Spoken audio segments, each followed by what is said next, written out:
Muito bem, Renan. Vamos lá. Eu utilizei aqui a mesma coisa, né? Que você usou no código aqui do Cormen, né? O DFS eu construí dessa forma e o DFS Visit também. Vamos pro código aqui. Para isso eu tive que construir uma classe grafo e uma classe vértice, né? Eu tive uns problemas inicialmente porque eu tinha que arrumar uma forma de representar os vértices, representar o grafo e representar a aresta. No caso, a aresta eu não criei uma classe para ela, eu usei algo como se fosse uma matriz de adjacência, né? Eu tenho aqui um grafo, ele recebe, tem um self aqui que eu passo, que é do próprio grafo, né? Que eu coloco as propriedades dele, que tem os vértices e tem o tempo que inicia em zero. Esses vértices aqui eu recebo como parâmetro na criação do grafo. Lá embaixo eu vou mostrar aqui o que eu passo aqui. Nesse caso, os vértices aqui é um tipo vértice, o grafo recebe tipo vértice. E aqui no vértice ele tem um self, nome e vizinhos. Os vizinhos que eu passo aqui não são diretamente os vértices. Os vizinhos, eles são, aqui nesse caso aqui, eles são números. Aí eu tenho aqui, eu vou mostrar isso aqui lá embaixo. Tem o vértice, tem o tempo de descobrimento, fechamento, o colo, o pai e o nome que eu utilizei aqui para identificar o vértice, e os vizinhos, né, que são números. Aí aqui embaixo, ó, você pode ver que o vértice ele recebe os vizinhos, que são números. É uma array de números, né? E aqui é o identificador dele. Ou seja, o V0, o vértice 0, ele tem aqui um 1 na última posição dele. Então ele apontaria para o V7, que esse aqui é o 0, 1, 2, 3, 4, 5, 6, 7, né? Então ele aponta para o V7. O V7 na posição 0 está 0, então ele não aponta para o V0, né? O V0 aponta para o V7 e o V7 não aponta para o V0. Foi esses números aqui que eu usei para poder identificar as arestas, né? Para onde elas apontam. No caso, para um grafo direcionado. Aí eu fiz aqui a função DFS, que recebe um G, que seria o vértice, né? DFS aqui, ele recebe um G, que é um grafo. Eu crio um grafo, um tipo grafo, né? Que nem eu fiz aqui com vértice instanciando na classe, né? Em Python é mais fácil instanciar. Instancio o grafo e aí passo para o DFS. O DFS recebe o grafo e faz todo aquele processo que você já sabe, né? Lá do DFS padrão. Ele faz um for nos vértices aqui em G vértices, que seriam os vértices do grafo. Aí seta todas as cores como white, que é branco, e o pi como none. O tempo como zero. No caso, o tempo é o tempo do grafo, né? E não o tempo do vértice. Cada vértice vai receber um tempo individual depois. Aí aqui eu faço um for nos vértices para poder pegar eu faço um for em cada vértice do grafo de novo. E se o vértice tiver uma cor branca, que eu setei aqui, eu vou chamar o DFS Visit. Eu uso isso daqui como base, porque dentro do DFS Visit eu vou alterar a cor desse vértice que eu estou passando aqui. Então se eu alterar a cor dele para cinza, né, que é gray, ou então black, ele não vai marcar aí nesse if, porque eu já visitei ele. Aí tem o DFS Visit aqui em cima. Tem o tempo, né? Tempo mais 1, aí incrementa o tempo. Aí eu passo o tempo de descobrimento para esse vértice que eu acabei de descobrir. Eu seto a cor dele como gray, e aí ele não vai marcar aí naquele if lá. Eu criei esse contador, um i0 igual aqui. Aí um vértice existe, eu verifico se existe um vértice vizinho. Eu verifico se existe nesse vértice vizinhos aqui. Eu usei em português e ficou uma bagunça, bicho. Vértices vizinhos. Aí se o existe for igual a 1, significa que tem uma setinha, uma aresta, né, apontando de um para o outro. Nesse caso aqui ele é um inteiro. Isso daqui não poderia ser um vértice, né? Não poderia usar o nome aqui vértice no lugar desse coisa. Tem que ser o existe, porque eu estou verificando se existe de um para o outro e não vértice, e não vizinho, né? Vizinho aqui embaixo, não, e não vizinho. Tem que ser existe. Aqui embaixo é que eu pego a propriedade vértice, ó. Isso daqui pertence à classe vértice e isso daqui pertence à classe vértice. Isso daqui é um inteiro. Aí eu pego aqui, né, o vizinho no G vértice na posição I, que foi o I que eu criei aqui, né, para poder pegar na posiçãozinha certinho, e depois eu incremento. E aí eu vou pegar todos os vizinhos que ele tem. Aliás, eu vou verificar em todas as posições que eu passei nesse array aqui, né, 0, cada um desses aqui, se tem 1, 0, 1, 2, 3, até o 7 aqui. Se tiver 1, significa que tem uma seta de um pro outro. Onde foi que eu parei? Pois é, aí se a cor for igual a branco, é igual o daqui, né? Igual esse if aqui, significa que eu ainda não visitei. Então eu chamo o DFS Visit de novo. Antes aqui eu seto, né, como pai o vértice e incremento em 1 aqui para poder continuar caminhando. No final eu seto o vértice como black, que significa que já encerrou, e eu aumento o tempo em 1 e coloco o tempo de fechamento aqui. Beleza, então até aí eu expliquei o DFS. Se eu rodar isso aqui é a parte para identificar as arestas, né? Que eu rodo aqui dentro do DFS. Eu coloquei ele aqui depois, eu até expliquei lá no documento. Porque se eu colocasse antes ou dentro do DFS Visit ia dar problema, porque nos ifs aqui eu uso a propriedade F. E a propriedade F ela só é setada no final do DFS Visit. Então eu colocaria aqui no final do DFS Visit ou eu coloco aqui depois. Mas é melhor depois porque no for aqui eu acabo caminhando todos os vértices, né? Então eu ia acabar batendo em vértices que não tem o F definido ainda. Então é melhor depois que isso aqui acabar, essa função recursiva aqui acabar, eu executo aqui. Isso aqui no caso ainda não é uma função separada, isso aqui está dentro do DFS.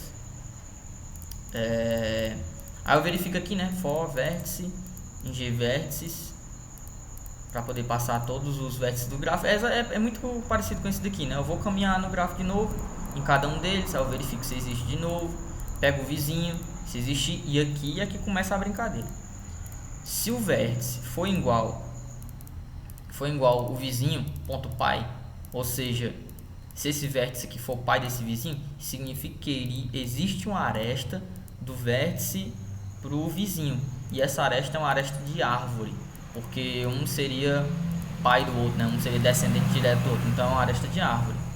Aqui embaixo eu tenho a aresta de avanço, que no caso um seria descendente do outro. Aí eu faço a verificação do tempo de descobrimento do vértice, se ele é menor do que o tempo de descobrimento do vizinho, e o tempo de finalização desse vértice é maior que o tempo de finalização desse vizinho. Aquela mesma, acho que a gente até fez uma prova sobre isso daqui, que apresentou que existe um caminho de um até outro, né? Então na árvore, né? Na floresta, esse daqui seria pai desse daqui de baixo, né? No caso eu eita, cadê? Tirei aqui porque no caso eu faço a verificação aqui, ó, se ele não é pai, ele não pode ser, esse vértice aqui não pode ser pai, porque se esse aqui for pai desse daqui diretamente, ia cair nesse if aqui, né? Ou seja, é subtendido que toda aresta de árvore é uma aresta de avanço, mas nem toda aresta de avanço é uma aresta de árvore. Então eu coloquei esse negocinho aqui, né? Que aí ele vai classificar como uma das duas, né? Não vai cair nos dois ifs. Uma aresta não vai cair nos dois ifs, vai cair ou em um ou em outro. Se ele for de árvore, ele não cai aqui não. Aí elif, né? Ou seja, else if, que é se não for de árvore e se não for de avanço, eu vou verificar aqui se não for pai e o vértice, acho que pai tá foda, né? Mas o cara tem que colocar not no lugar de botar. Nem sei se funciona, porque eu não testei. Isso que eu tinha que pesquisar se funciona com esse, cadê aqui? Com esse bichinho aqui, né? Que a gente usa o ponto de exclamação. Mas enfim, not aqui, né? Que é para negar esse condicional aqui. Se o tempo de descobrimento do vértice for menor do que o tempo de descobrimento do vizinho, e o tempo de fechamento do vértice for maior que o tempo de fechamento do vizinho, ele não tem que ser não. Se for não, aí essa aresta vai ser ou de retorno ou de cruzamento. Vai depender do tempo de descobrimento e do tempo de fechamento de novo, porque se esse vértice aqui é pai desse vértice aqui de baixo e tem uma aresta de baixo para cima, significa que essa aresta é de retorno, ou seja, a representação disso aqui está aqui, né? Vértice de descobrimento é maior do que o tempo de descobrimento do vizinho. Aliás, o tempo de descobrimento do vértice é maior do que o tempo de descobrimento do vizinho, e o tempo de fechamento desse vértice é menor do que o tempo de fechamento do vizinho. Ou seja, eu tenho uma aresta de baixo, né? De baixo para cima. Não seria necessariamente de baixo para cima, depende de como você desenha o gráfico. Mas quer dizer que a gente descobre primeiro um vértice, depois a gente descobre esse vizinho dele. No entanto, tem uma aresta do vizinho com o vértice, então seria uma aresta de retorno, está voltando com um ancestral. A aresta de cruzamento é se não cair nesses aqui, no caso seria uma aresta de cruzamento, porque se não for de retorno seria de cruzamento, né? Cruzamento no caso seria esse condicional aqui, né? Para cair no de cruzamento. Cadê aqui? Aí eu incremento o J aqui, né? Para poder caminhar nesses vértices, e aí passo. Esse imprimir matriz aqui eu acho que eu nem estou usando, foi para uns testes aqui. Beleza, aqui é a função, né? Cn aqui também acho que eu não estou usando não, mas enfim, depois eu apago. Aí aqui eu declarei os vértices, né? V0, V1, V4, todos eles. Eu indiquei aqui para onde eles apontam, né? V0 aponta para o V7, aponta para o V5, V7 aponta no aqui para o V1, né? Pro V1 aqui, V1 aponta para o V5 e assim por diante. Esse desenho desse grafo aqui, ele tá aqui, ó. Eu coloquei ele aqui no documento. Esse grafo aqui eu tirei do site da IMUSP, que é Instituto de Matemática e Estatística da USP, Universidade de São Paulo. Eu deixei os links lá no documento e tá aqui também o link do grafo, né? Eu usei ele como base para poder saber se os resultados que eu estava obtendo estavam certo. Vixe, rapaz, o que foi que eu fiz aqui? Tava rodando. NMGT 18.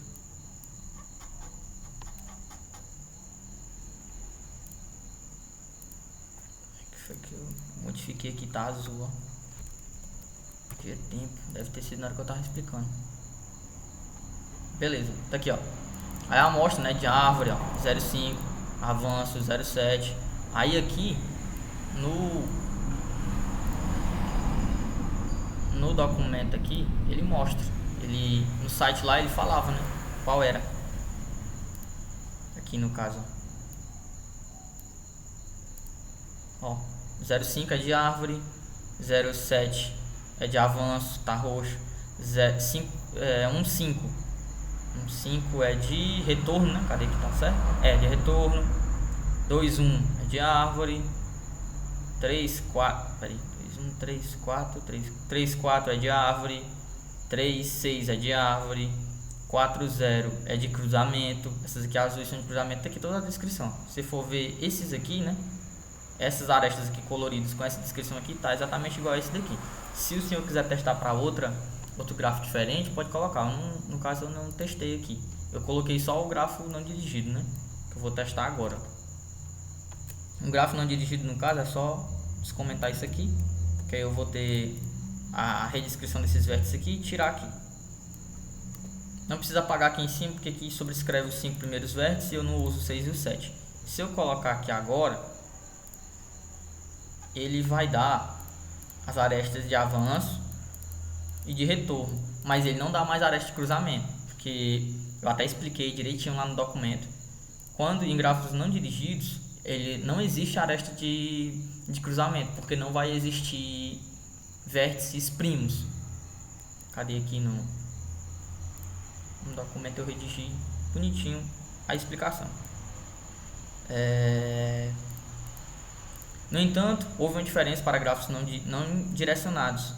Ele não identifica mais a aresta de cruzamento, né? Eu achei que fosse um erro, mas não. Os grafos não direcionados não possuem aresta de cruzamento, pois não existem vértices primos. Esses vértices primos aqui foi uma definição que eu encontrei no site do IME. No caso, se ele não é nem pai nem filho, ele é primo, mas pode chamar do que quiser. No caso, eles não têm relação, então não existe uma aresta de um vértice para o outro que seja de cruzamento. Ou seja, não existe um par de vértices VUV com aresta que ligue diretamente o AV, tal que o tempo de descobrimento desse U seja maior do que o tempo de descobrimento desse V, e ao mesmo tempo o tempo de fechamento de U seja menor do que o de V. Essa propriedade aqui não se aplica. Ela não tem como você conseguir essa propriedade em um grafo não direcionado. E quanto às arestas aqui de avanço e retorno, ele ainda está encontrando aqui, só que no caso não faz muito sentido ele ter aresta de retorno, concorda? Porque aresta de retorno e de avanço, porque se é um grafo não direcionado, ele só vai ter aresta de árvore. É meio esquisito, né? Tem uma aresta indo e voltando, e aí é estranho. No caso eu vou mostrar até o desenho aqui, peraí, que eu coloquei, nesse PDF que eu não coloquei, que eu desenhei de novo esse grafo aqui, ó. Ele é outro, foi eu que criei, esse segundo aqui. Desenhei ele no Python, tá bem feio, mas dá pra entender, ó. No caso não tem setinhas, né? Tu tem do 0 pro 1, do 0 pro 5, do 5 pro 1, do 1 pro 5, do 1 pro 2, do 2 pro 3, do 3 pro 2 e do 3 pro 4. No caso, essa aresta aqui seria... Cadê? Eu até desenhei aqui. Seria uma aresta de retorno, do 0 pro 5. Essa aresta aqui. Se eu colocar aqui no condicional aqui, ó, essa modificação no código ela não é necessária. É só ignorar as arestas de avanço e retorno aí. Tá aqui, ó. Se eu descomentar isso daqui, jogar isso daqui pra frente e descomentar essa parte aqui, eu vou verificar aqui dentro se o grafo é direcionado. Se o grafo tem a propriedade direcionada, vou verificar todos os vértices um a um. E quando esse existe aqui der 1, ou seja, nessa propriedade aqui der 1, eu vou verificar no vértice 1 se o 0 também é 1. No caso tem que ser espelhado, né? A matriz tem que ser espelhada, que é como você pode ver, ó. Um aqui, tem esses uns aqui, ó. Tem aqui também, é espelhado. Se aqui tem 0, aqui tem que ter 0 também. Aí eu faço essa verificação aqui, né? Se existe 1, eu verifico. Pego o vizinho aqui, e aí se o vizinhos, que aí aqui seria o array, né, de inteiros. Se for 1, eu dou um continue. Ok, então só significa que eu estou indo e voltando. E eu faço essa verificação para todos os vértices. Se essa propriedade aqui não for verdadeira uma vez, ele vai cair nesse else aqui, que eu dou um grafo direcionado falso. Até era para ter colocado um break aqui para poder fechar o for logo, né? Mas enfim, ele vai dar o falso. Se eu colocar aqui agora, espero que não dê erro, né? Pronto, tá aqui, ó. Ele deu uma aresta de árvore. Cadê? Colocar aqui. Ó, árvore 01, árvore 12, árvore 15, árvore 23 e árvore 34. Ou seja, a partir do 0 você descobre o 1, a partir do 1 você descobre o 2, a partir do 1 você descobre o 5 também, a partir do 2 você descobre o 3 e a partir do 3 você descobre o 4. Ele não aparece essa aresta aqui, ela não é identificada, né? No caso, se eu fizer esse if aqui, ele não identifica essa aresta. Ele não coloca ela como de retorno, de avanço ou de árvore, ele só não classifica ela, como ele ignora completamente essa aresta aqui. Porque o 5 não é descoberto pelo 0 por essa aresta. O 5 é descoberto pelo 1, que o 1 é descoberto pelo 0. Então, como ele não exibe a aresta, eu preferi não deixar esse if, né? Como é que eu posso dizer? Tanto que eu até iniciei a explicação assim, né? Deixar esse if aqui comentado, voltar isso daqui, ficar até azulzinho aqui por causa da extensão do Git. É bom que eu lembro que eu modifiquei. Deixar isso daqui assim e deixar isso aqui comentado. Porque eu não preciso dessa verificação. Um grafo direcionado e não direcionado, a única diferença de um pro Python às vezes dá essa bugada, né, mano? O cara tirar as coisas e ele não... Eita, rapaz, não tá mais rodando nem agora. Enfim, Renan, estava rodando até o presente momento aqui, como você estava vendo. Não identifiquei aqui o que eu... Opa, rapaz, é só o Python mesmo, meio bugado mesmo. Não mudei mais nada, rodou agora, né? Enfim, é só ignorar essas de avanço e de retorno aqui. Essas de árvore aqui continuam sendo a mesma. Acho que você... compreendeu, né? No caso a aresta lá que não estava aparecendo, 0,5, ele aparece aqui, ó, de avanço. E aí eu preferi que mostrasse todas as arestas, né? Porque lá no documento que você falou, pedia que... Acho que nem tá nem aberto aqui. Mas eu acho que lá pedia todas as arestas. Então, para exibir todas as arestas, sem exceção de nenhuma, essa modificação aqui eu vou deixar como comentário no código opcional, né? Porque não é necessário. Se o grafo for dirigido, ele vai ter as classificações do tipo em aresta de árvore, avanço, retorno e cruzamento. Se o grafo for não dirigido, essas classificações aqui ele vai dar como de árvore, ele vai dar como de avanço, vai dar como de retorno, e de cruzamento simplesmente não existe. Só que de retorno e de avanço tu pode só ignorar. Basicamente é isso. Deixa eu ver aqui se eu mostrei o documento. Esse aqui é o documento que eu vou enviar, PDF. Aí tem aqui o grafo. E aqui no segundo tem o que eu fiz, né? O desenho que eu fiz, para poder, só para mostrar aqui no vídeo, né? Acho que não sei nem se tem necessidade de mandar, eu vou mandar, mas era só para explicação mesmo. E aqui tem o texto aqui explicando bonitinho o meu raciocínio. Bem, é isso. Espero que tenha abordado tudo aí da questão.